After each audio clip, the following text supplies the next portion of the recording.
ولاد عيال صغيره، في عيال صغيره يعني بيتشربوا مع عيالين وثلاثه بالضبط، مع عيالين وثلاثه بالضبط.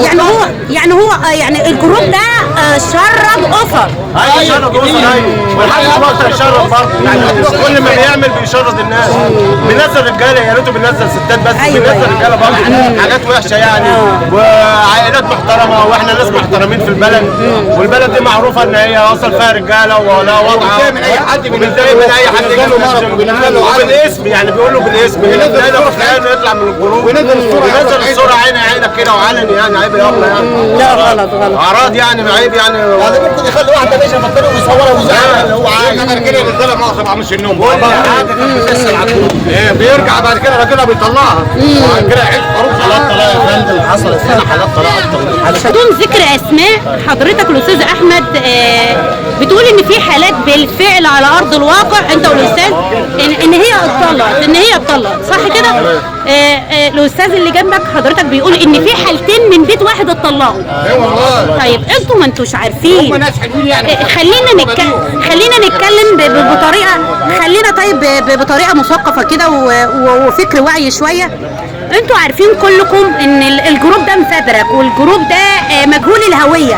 طب لما يكتب عن اختي وخالتي وعمتي والبنت اللي ماشيه في الشارع والكلام ده كله ده، ما انتوا عارفين كاهل قريه ان دي واحد داخل يعمل فتنه. مش بنحسبها بتطلع ليه؟ احنا بنحسبها كده، بنحسب ان بنت فلان نزلت على الجروب دي مش كويسه. بس هذه المشكله، يعني احنا دلوقتي عايزين الجروب ده مش موجود خالص، عايزين نلغيه خالص عشان خاطر ربنا، نلغي الجروب ده خالص عشان الناس اللي بتطلع دي والناس اللي عماله تتدمر في البلد دي. يعني واحنا بلد كويسه ومحترمه وفيها رجاله وفيها علم وفيها ناس كويسه وفيها مشايخ يعني الشطوط دي لما يجي 20 قريه جنبها ابله، واخد بالك؟ احنا عايزين نقفل الجروب ده خالص عشان خاطر ربنا، نقفل الجروب ده خالص. بس يبقى المناسبه كده في صوت بعضينا، كل الناس تيجي هنا يا جماعه، كل الناس تيجي هنا. المناسبه كده بقى في جمله كلكم كده مع بعض. رايك من غير تأييد. المناسبه كل القريه هنا بتطالب بايه؟ بخلق جروب، جروب الشوط الان. واخده بالك بتبقى مش موجوده عشان الاضاءه بس. في حاجات بتنزل بتبقى مش موجوده، واخده بالك، وبنات برضه حرام يعني. خبرك يا ابله، خبرك بالك كل ده حرام. احنا بنطالب ان الجروب ده يتقفل خالص، بنطالب بسيادتك ان الجروب ده يتقفل خالص، لانه مسبب في بيوت اتخربت، في بيوت اتخربت من غيرنا كلها اي ذنب. طيب الجروب، خلينا برضو نخرج من الموضوع عشان نختم الموضوع.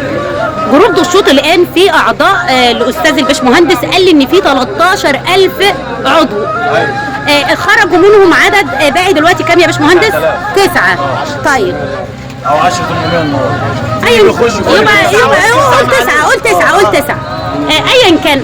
تعرفوا ان هو ال9 دول لو فرد واحد دخل اساء لبنت او لست او كده، هو اساء دمر عائلات. الصبح بتاعت البنت مالناش دعوه الصبح بتاع البنت كلها باظت بالموضوع ده. احنا اصل واحد يبوظ اللي انا عايزه اوصله يوقف الحال. اللي انا عايزه اوصله ان هو لو بيشتم شاب زيك مش هيعيبه شيء.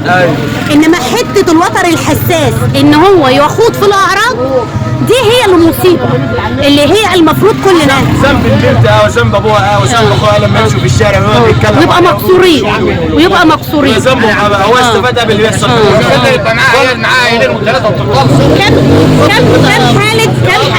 اقسم لك بالله في بنت زوجها كم حالة طلاق حصلت وتفكك أسري. مفيش عدد معين مثلا 20 حاله 26 حالة؟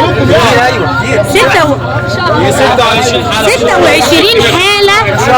26 حالة طلاق بسبب جروب دشطوط الآن اللي هو الأدمن بتاعه أصلا مجهول الهوية حتى الآن.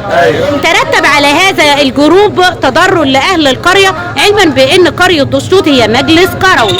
كمان أهل القرية متضررين إن الموضوع بيخوض في الأعراض. كمان ان الجروب لو واحد عنده بنت وواحد هيجي يخطبها من خارج القريه مش هيجي القريه يسال الاول بقى مش تدي ايه يقول لا ده فيها كذا كذا وفيها حريم بتنزل وفيها بنات بتنزل. طب خليني ارجع برضو والوم، هرجع لك يا استاذ احمد. خليني ارجع والوم برضو على اهل القريه ان انتوا بتتابعوا. كون ان انا اتابع اذا هنا انا العدد هيزيد. لو انا خرجت وانت خرجت وهو خرج خلاص الجروب ما هيبقاش فيه حد. انت مش عايزه تطلع اللي طالع لسه شباب لسه شباب صغير، عايزه تشوف، عايزه تتفرج، عايزه تعمل اي حاجه. احنا بنسعاير، احنا بس في ناس مسافره كتير. ناس مسافره هي بتعاير دلوقتي وسط الكوره انه دشطوط ناس مش كويس. سمعه سيئه. وانتوا عائلات، يعني انتوا عائلات والناس عارفه بعضيها. احنا ايام يعني الموضوع هنا بيثير فتنه. ايوه واحنا للاسف هي حصلت بالفعل. طيب ما فيهاش حد غريب، يعني كل يعني كل الناس عارفه بعضيها. 1000 واحد تلاقي عيله، يعني كل 500 واحد تلاقي من عيله. يعني احنا المشكله ان كلها كلها متربطه ببعضيها، عيله متربطه ببعضيها، عائلات. طيب خلينا نرجع تاني الموضوع، لب الموضوع وصميم الموضوع اللي هو تضرر قروي دشطوط. قرية دشطوط دي هي مجلس قروي بتضم اكتر من قرى وعزب وقفر ونجع وما شابه ذلك، يعني هي الام. ودشطوط كمان كان ما زال يعني معروف عن اهلها ان ناسها معروفه بالكرم والجدعنه والشهامه والايد الواحده. ظهر ليهم حد مجهول الهويه. مجهول الهويه ده عمل جروب اسمه جروب دشطوط الان. طب ايه اللي حصل في جروب دشطوط الان؟ بيدخل بقى يخبط زي ما هو عايز، يشتم في سين ويشتم في صاد ويدخل على اعراض الناس، علما بان احنا ارياف وناس فلاحين وكلنا ننتمي الى الريف المصري ولينا الفخر ان احنا ننتمي للريف المصري ولينا الفخر ان احنا فلاحين. وانتوا عارفين طبعا ان الجذور الارياف، الجذور الريفيه والجذور الفلاحين لينا اواصر ولينا روابط ولينا حاجات بتحكمنا وعادات وتقاليد. كون ان واحد مجهول الهويه يطلع ويسب في الاعراض ويشتم سين وصاد ويحصل تفكك اسري وتطلق اكتر من 26 حاله طلاق، اكتر من 26 حاله طلاق. ليه ال 26 حاله طلاق وتسبب عليها تفكك اسري وتشريد اطفال وتشريد العائلات وبعضيها، ومش هيبقى قاصر على الطلاق وخراب البيوت، لا ده كمان الشباب بتبقى من الغيظ وكاتبين مين غيظهم بيحصل مشاكل وخلافات وخناقات. وموضوع دشطوط ده هنعتبره ان هو بؤرة نار واتفتحت على قرية دشطوط اذا لم يتم اي قرار او الموضوع يتم حيال الموضوع باتخاذ اجراءات قانونية حيال هذا الموضوع. فبالتالي من خلال قناة بني سويف اونلاين ومذيعة الغلابة بأناشد الاول الوم على كل المحاميين المقيمين بقرية دشطوط. كل واحد محامي في قرية دشطوط انت المفروض صوت قريتك. كل المحاميين بقرية دشطوط يرفعوا دعوة قضائية لمباحث الانترنت بغلق هذا الجروب.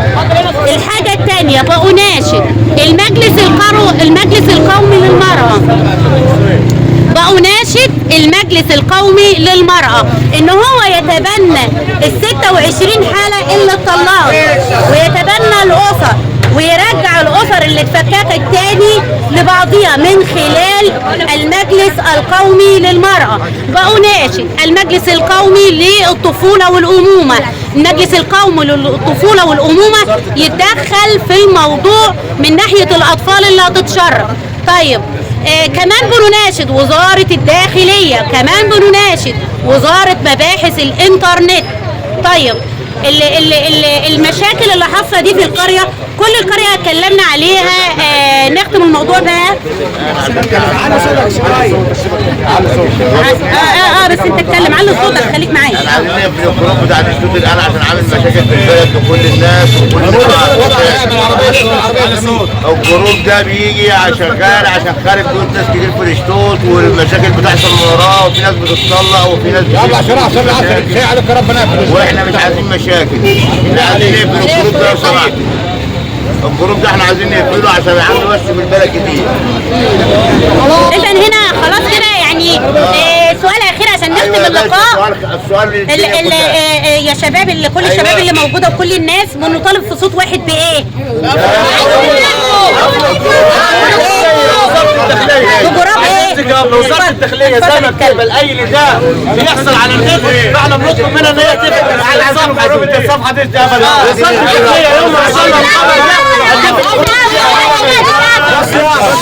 طيب احنا بنناشد بغلق جروب ايه؟